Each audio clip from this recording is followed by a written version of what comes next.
আল্লাহ তাআলা বলেন, আমি আল্লাহ তাআলা হযরতে মুহাম্মদ মুস্তাফা সাল্লাল্লাহু আলাইহি সাল্লামকে যে আদর্শ দান করেছি, এই আদর্শ মাফিক তোমরা চলবে, তোমার সন্তান চলবে, তোমার পরিবার চলবে, তোমার সমাজ চলবে, তোমার রাষ্ট্র চলবে।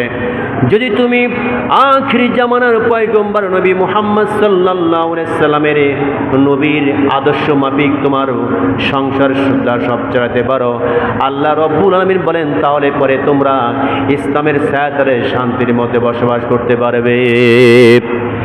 আমার ভাইরা, আল্লাহ নবীর এই আদর্শকে সমাজে রাষ্ট্রে বাস্তবায়ন করার জন্য বহুত কষ্ট করেছেন সাহাবীরা, বহু কষ্ট করেছেন আল্লাহর নবী।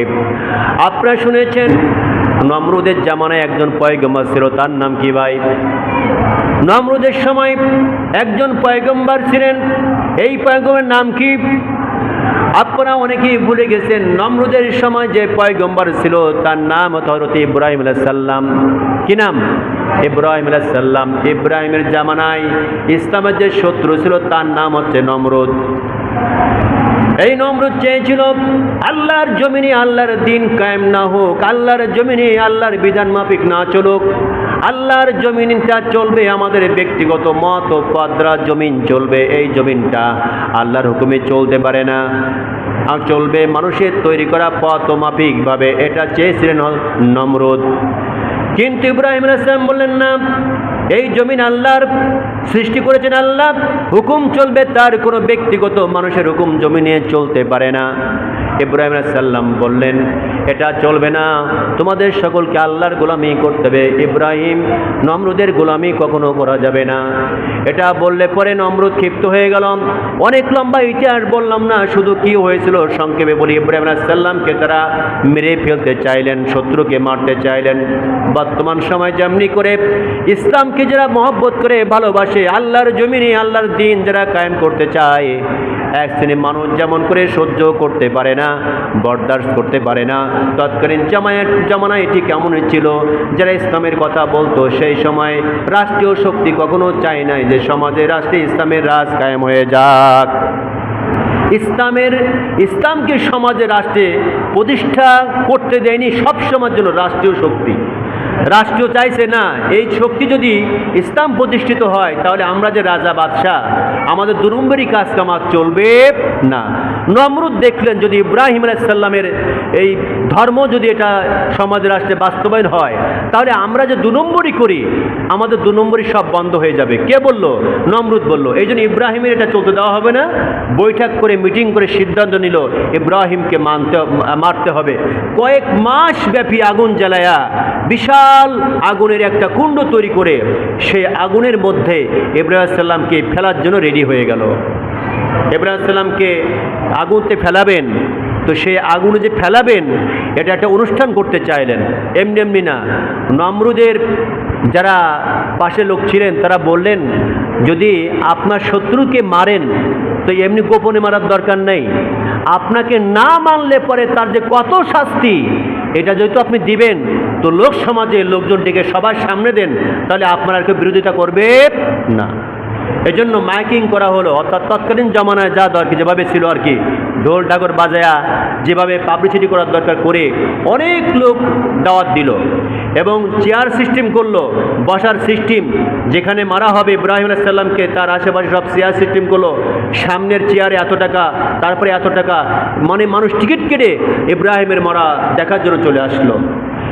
তো ইব্রাহিম আলাইহিস সালামকে আগুনে সরাসরি কে ফেলবে? বিশাল আগুন, তো উপরে দিয়ে পাখি উড়ে গেলে পাখি পর্যন্ত পুড়ে যায়, তো সে আগুনে ফেলার মতো সাহস করা হচ্ছে না।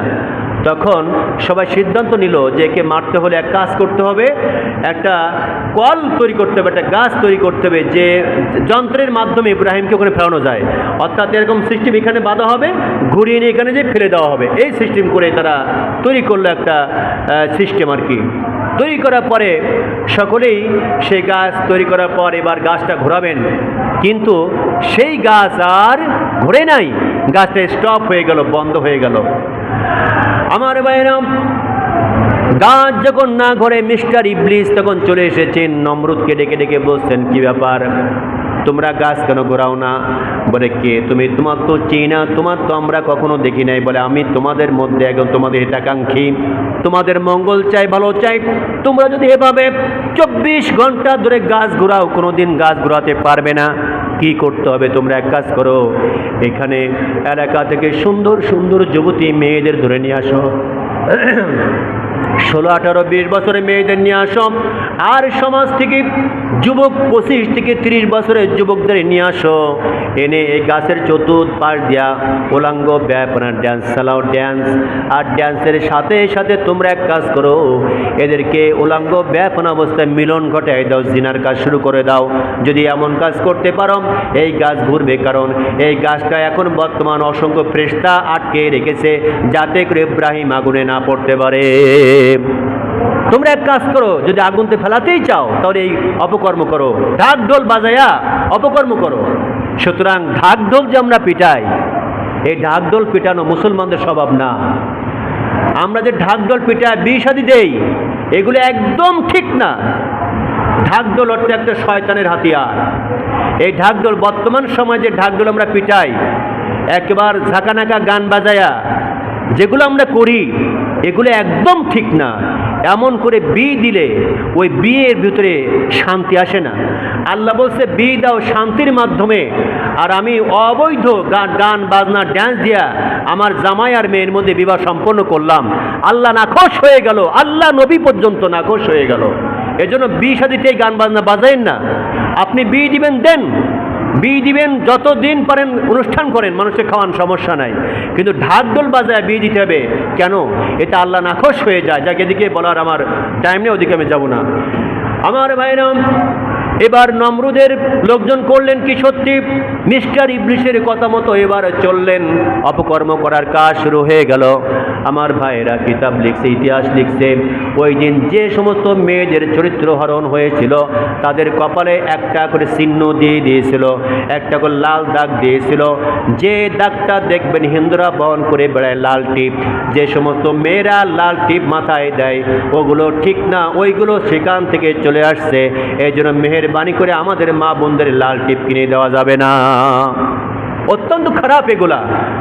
আমার বাইনা, যাই হোক, এবার সত্যি তাই করা হলো। আর গাছ ঘোরানো শুরু হয়ে গেল। গাছ এবার সত্যি ঘুরলো। গাছ ঘোরার পরে ইব্রাহিম আলাইহিস সালামকে আগুনের মধ্যে ফেলে দেওয়া হলো। ইব্রাহিম আলাইহিস সালাম যখন আগুনে পড়তেছেন, সেই সময় আল্লাহ রব্বুল আলামিন আগুনকে এবার নোটিশ করতে আল্লাহ বলছেন, কুল্লা ইয়া নারু কুনি বারদাও ওয়া সালামান আলা ইব্রাহিম। আল্লাহ তাআলা বলে, আগুন রে, তোকে আমি সৃষ্টি করেছি, আমি তোকে তৈরি করেছি, আর তোকে একটা নোটিশ করলাম, শোন, খবরদার ইব্রাহিম আলাইহিস সালামের জন্য কোনো গায়ের পশম না পড়ে, ইব্রাহিমের জন্য তুই ঠান্ডা হয়ে যা, বারদান ঠান্ডা হয়ে যা। আল্লাহ তাআলা এখানে সুন্দর করে বলেছেন, শুধু ঠান্ডা হওয়া মানে বরফ হয়ে যাবে না, সালামান অর্থাৎ নিরাপদ, প্রশান্তিমূলক, শান্ত হয়ে যা, ঠান্ডা হয়ে যা। আগুনতে ইব্রাহিম পড়ে গেলেন, সাথে সাথে আগুনটা জান্নাতের ফুল বাগান হয়ে গেলেন। সুবহানাল্লাহ, আরে সুবহানাল্লাহ। সুতরাং কোন ইসলাম বিদ্বেষী মানুষ ইসলামকে দূর করার মতো দুঃসাহস দেখে কোনোদিন লাভ হবে না। পৃথিবীর শুরু থেকে আজ পর্যন্ত ইসলামকে কেউ কোনোদিন মুছে দিতে পারে নাই, কিয়ামত পর্যন্ত ইসলামকে কোনোদিন মুছে দিতে পারবে না। তো আল্লাহ তাআলা বলছেন, এই কোরআন নাজিল করেছি আমি, আর কোরআন সংরক্ষণ করার দায়িত্ব আমি আল্লাহ পাক আমি নিজে গ্রহণ করেছি। সুতরাং কোরআনকে কেউ মুছে দিতে পারবে না। ওই দিন ইব্রাহিম আলাইহিস সালাম পড়ে গেলেন। পড়ে যাওয়ার পরে জিবরিল আমিন এসে বলছে যে, আপনি আমার কাছে সাহায্য চান। আপনি আমার কাছে সাহায্য চাইলে পরে এই আগুন দিয়া নমরুদের বাড়ি, গাড়ি, লোক লস্কর সব পুড়িয়ে দেব। আপনি আমার কাছে একবার সাহায্য চান। ফেরেশতারা এসে বলছে, এক ফেরেশতা এসে মানে দাবি জানায়, আপনি আমার কাছে সাহায্য চান, আমার কাছে সাহায্য চান। আল্লাহর খলিল বলে, শোনো ফেরেশতারা, তোমরা যে আমার কাছে আসছো এটা কি আল্লাহ জানে? বলে জানে। কিন্তু আল্লাহর অর্ডারে আমরা আসি নাই, যে আল্লাহ পাক বলেন নাই যে তোমাকে সাহায্য করার জন্য। বলে তাহলে কেন এসেছে? বলে আমরা নিজের থেকে সাহায্য করতে চাই। বলে আমার আল্লাহ কি জানে আমি আগুনে পড়েছি? বলে হ্যাঁ জানে। বলে তারে টেনশন করো না, আমি আল্লাহ পাকের আল্লাহর গোলাম, আল্লাহর পয়গম্বর, আমি পড়ে গেলাম আগুনের মধ্যে। আল্লাহ পাক যদি চায় আমি আগুনে পড়ে যাব, আর তোমাদের সাহায্যের আমার কোনো প্রয়োজন নাই। আল্লাহ নিশ্চয়ই আমার প্রতি দৃষ্টিদান করবে। আমার বাইরে আগুন ফুল বাগান হয়ে গেল। আগুনের মধ্যে আল্লাহর খলিল রইলেন। এরপরে নমরুদ উপর থেকে ডেকে বলে, আগুন রে কি ব্যাপার? মাসের পর মাস ধরে জ্বালাইলাম, দুনিয়ার সমস্ত লাকড়ি, তেল, পেট্রোল, ডিজেল সব তোর মধ্যে ডাললাম, কয়েক মাস ধরে তোরে জ্বালাইলাম, এত তেজ তোর উপর দিয়ে একটা পাখি পর্যন্ত উঠতে পারে না, উঠলে পরে সেটা পুড়ে যায়।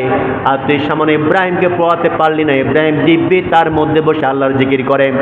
কিরে আগুন, তোর কি দৈহিক শক্তি নাই, তোর কি ক্ষমতা নাই? আগুন এবার চিৎকার করে আল্লাহকে বলে, রব্বুল আলামিন আমাকে একবার শক্তি দান করো, আমি তোমার শত্রু, ইসলামের শত্রু নমরুদকে একবার একটা কথা শোনাই দেই। আল্লাহ পাক তৌফিক দান করলেন। আগুন এবার ডেকে বলে, নমরুদের শোন, আমার শক্তি আছে কি না তুই চলে আয়, তুই সুদ্ধা তোর গোটা, তোর রাজত্ব, তোর সমস্ত লোকজন সব পুরায় শেষ করে দিতে পারি, কিন্তু আল্লাহর খলিল ইব্রাহিমের গায়ের একটা পশম পর্যন্ত আমি পোয়াতে পারবো না। কারণ সুবহানাল্লাহ। আমার ভাইরা, আল্লাহর খলিল যেদিন ওই আগুন থেকে রেহাই পেয়েছিলেন, সেই দিন ছিল আজই 10ই মুহররম, আশুরার দিন।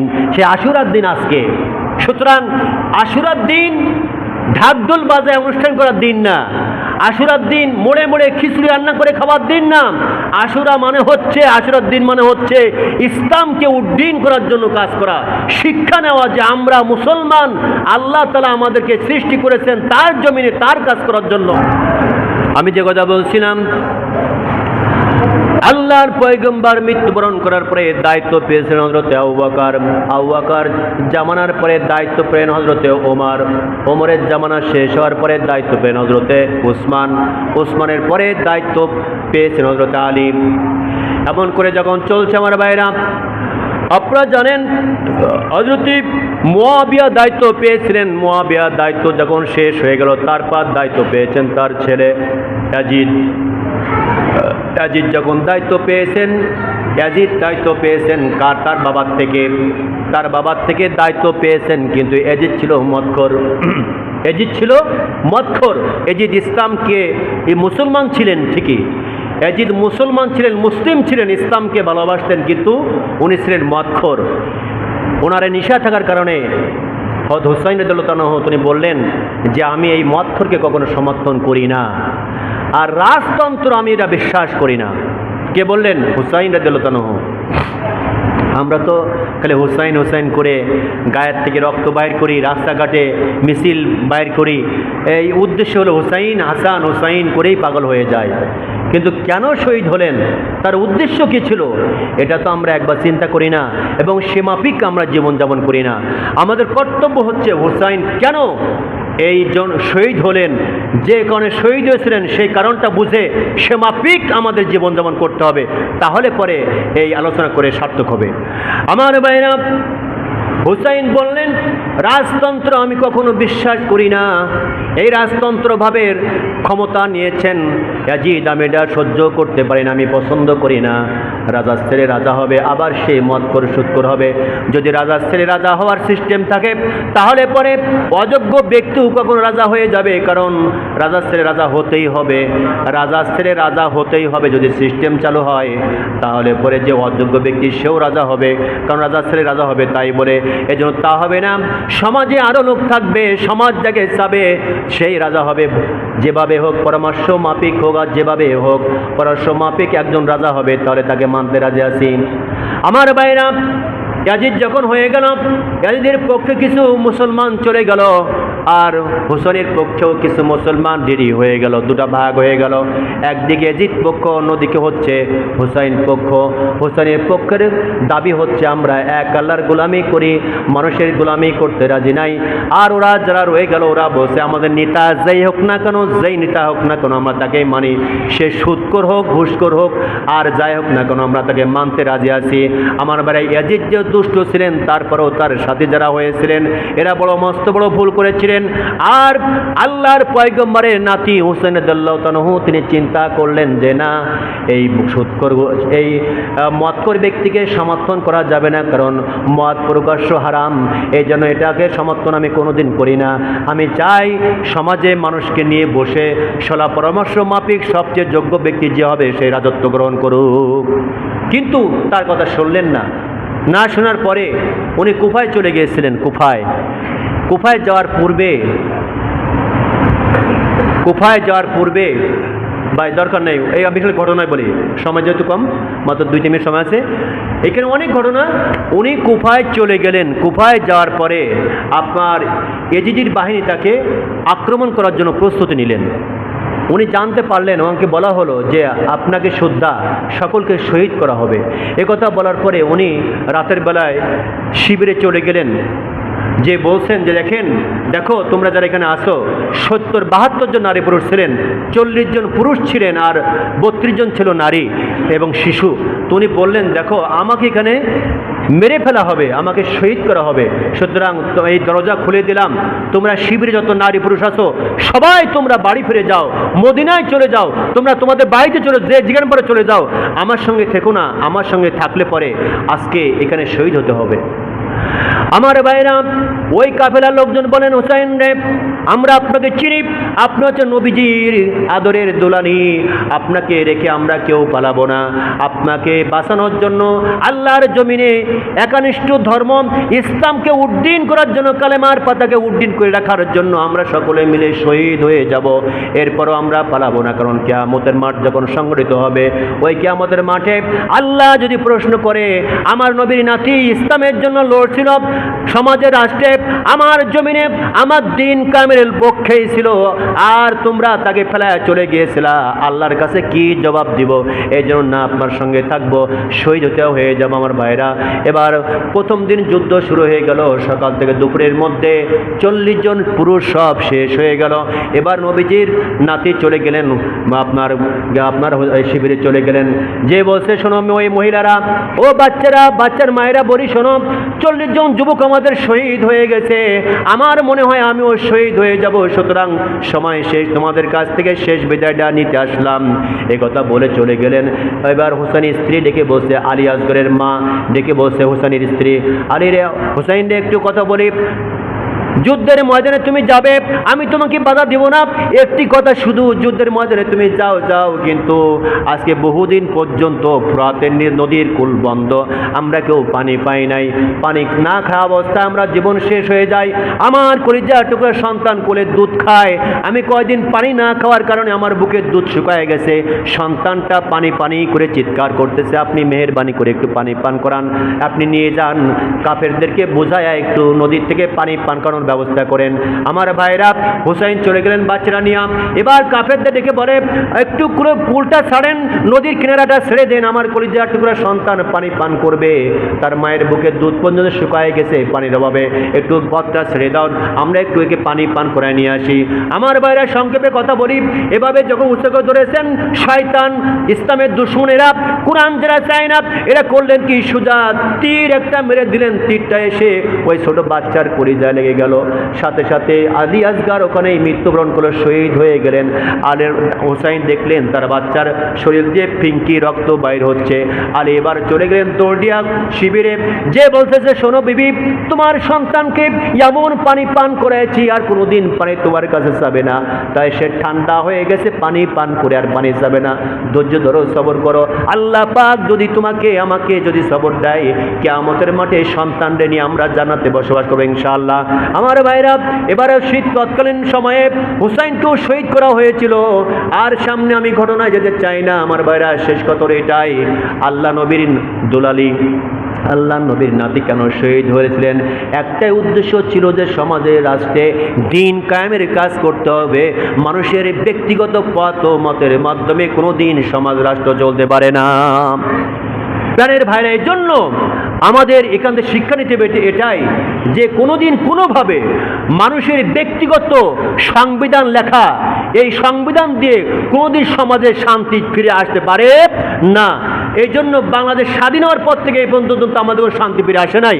তা আল্লাহ তাআলা বলছেন, আমি যে সংবিধান তোমাদের দিলাম কোরআন, এভাবেই তোমরা সমাজ রাষ্ট্র চালাও, দেখবা শান্তিতে তোমাদের এলাকা ভরে যাবে। তা আসুন আমরা কোরআন মাফিক জীবন গড়ি, করে রাজ কায়েম করার চেষ্টা করি, আমাদের সন্তানগুলোকে দিন শেখাই, আমাদের বিবিদেরকে দিন শেখাই, নামাজ কালাম পড়ুক ঠিক মতো। আল্লাহ পাক তৌফিক দান করুন। আল্লাহুম্মা আমিন।